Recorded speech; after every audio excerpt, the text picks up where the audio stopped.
जोहार आप सभी को। आज मैं आप लोगों को क्लास 8 जैक बोर्ड 2024 एनुअल में पूछे गए प्रश्नों को हल कर रहा हूं आप लोगों के लिए।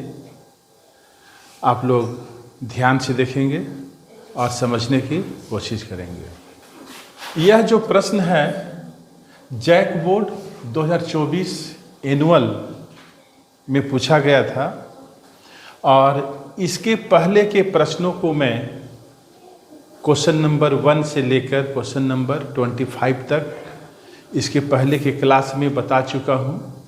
यदि आप लोग उस क्लास में नहीं होंगे, यदि आप लोग उस वीडियो को नहीं देखे होंगे तो आप लोग देख लेंगे। क्वेश्चन नंबर 26, यदि l बराबर 2 और m बराबर 3 तो l square plus m square का मान होगा। इसका वैल्यू निकालना है। कैसे निकालेंगे? तो सबसे पहले आपको क्या करना होगा, l square plus m square लिख लें। इसके बाद l का वैल्यू कितना है, 2 है, तो l के जगह पर 2 बैठाना होगा। इसका स्क्वायर है तो स्क्वायर करना होगा प्लस m स्क्वायर, m का वैल्यू है 3 और m का भी स्क्वायर है तो 3 का स्क्वायर करना होगा। 2 का जब हम लोग स्क्वायर करेंगे तो इसका वैल्यू कितना आएगा, 2 का स्क्वायर करने पर वैल्यू आएगा 2 दूना 4 प्लस 3 का स्क्वायर, इसका वैल्यू क्या आएगा 9। स्क्वायर का मतलब होता है 3 गुना 3 करना है, 3 तिया 9। अब आपको जोड़ना होगा, 9 4 13। तो यहाँ पर l square plus m square का वैल्यू कितना आ गया, 13। हम लोगों को देखना है इस प्रश्न के ऑप्शन में 13 कहाँ है, ऑप्शन ए में है, इसलिए इस प्रश्न का सही आंसर ऑप्शन ए 13 हो गया। अब हम लोग आते हैं क्वेश्चन नंबर 27 में। यदि 3 लगातार पूर्णांकों का योग 51 है तो पूर्णांक होंगे। सबसे पहले आप लोगों को समझना होगा पूर्णांक किसे कहते हैं। जो संख्या माइनस में होता है उसे हम लोग ऋणात्मक संख्या कहते हैं, जो प्लस में होता है उसे धनात्मक संख्या कहते हैं। ठीक है, तो पूर्णांक में ऋणात्मक संख्या भी होता है, धनात्मक संख्या भी होता है और जीरो भी होता है। और एक चीज पर ध्यान देना है, -4 से -3 बड़ा है, -3 से -2, -2 से -1 बड़ा है, -1 से 0 बड़ा, 0 से 1 बड़ा, 1 से 2 बड़ा, 2 से 3 बड़ा है ना। और सभी संख्या अपने पहले वाले संख्या से कितना बड़ा है, 1 बड़ा है। 3 2 से 1 बड़ा है, 2 1 से 1 बड़ा है। यहाँ पर प्रश्न था यदि 3 लगातार पूर्णांकों का योग 51 है, यदि हम ये मान लें कि एक पूर्णांक x है, एक पूर्णांक x है, तो दूसरा पूर्णांक क्या होगा, इससे 1 ज्यादा होगा। 1 ज्यादा मतलब x प्लस 1, और इसके बाद वाला पूर्णांक क्या होगा, इससे 1 ज्यादा होगा।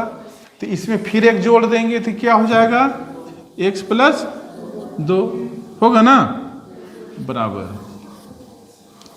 और यहाँ प्रश्न में दिया हुआ था 3 लगातार पूर्णांकों का योग 51 है। ये तीनों लगातार पूर्णांक है और तीनों को हम जोड़ रहे हैं, तो इतना बराबर कितना लिखना होगा, 51। इसके बाद यहाँ पर ध्यान दें, x कितना हो रहा है, x 1 2 3, तीनों x को जब जोड़ा जाएगा तो होगा 3x। और संख्या है 1 2, 2 और 1 क्या होगा, 3 बराबर 51 इम्प्लाइज 3x।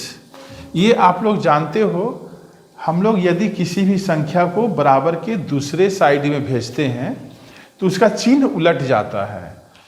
3 प्लस में है, इसको बराबर के दाहिनी ओर भेजेंगे तो क्या हो जाएगा, -3 होगा ना कि नहीं होगा? 3x बराबर 51 में से 3 यदि आप घटाएंगे तो कितना आएगा? 48। 3x बराबर 48, इसलिए x बराबर क्या होगा? 48 बटा 3। 3 एकम 3, 3 से ये 16 बारम कटेगा। हम लोग 3 पूर्णांक माने थे कौन कौन? एक था x, तो x का वैल्यू आ गया 16। दूसरा पूर्णांक क्या है? x plus 1, x plus 1। तो x का वैल्यू कितना निकाले हैं अभी हम लोग? 16 प्लस 1 बराबर कितना हो गया? तो दूसरा पूर्णांक हो गया 17। तीसरा पूर्णांक यहाँ पर क्या माने हैं? x प्लस, तीसरा पूर्णांक है x प्लस 2। x प्लस 2 बराबर क्या होगा? x की जगह पर 16 प्लस 2 बराबर 18। ठीक है, तो 3 लगातार पूर्णांक कौन कौन हो गया? 16, 17, 18। अब प्रश्न के आंसर में देखना है यह कहाँ है? यह ऑप्शन ए में है, 16, 17, 18। तो इस प्रश्न का सही आंसर ऑप्शन ए हो गया। क्या समझ में आ रहा है? इसके बाद हम लोग आते हैं तीसरा क्वेश्चन, क्वेश्चन नंबर 28 में। इस प्रश्न को कैसे हल करेंगे? प्रश्न क्या है? x minus 3/2 is equal to 7/6। इसमें x का वैल्यू निकालना है। ठीक है, सबसे पहले प्रश्न को हम लोग एक बार लिख लेते हैं। x minus 3/2 is equal to 7/6 implies. ऐसा जो चिन्ह हम देते हैं इसको पढ़ते हैं इम्प्लाइज। ठीक, इसके जगह पर आप लोग या भी लिख सकते हो और भी लिख सकते हो। क्लियर है? जब भी आप लोगों को इस टाइप का एक्सप्रेशन हल करना हो तो आप लोगों को क्या करना है? जो चर है, जैसे x को हम लोग चर बोलते हैं, वेरिएबल बोलते हैं, तो इसको बराबर के एक साइड रखेंगे। जो कांस्टेंट है उसे बराबर के दूसरे साइड में करेंगे। कैसे करेंगे?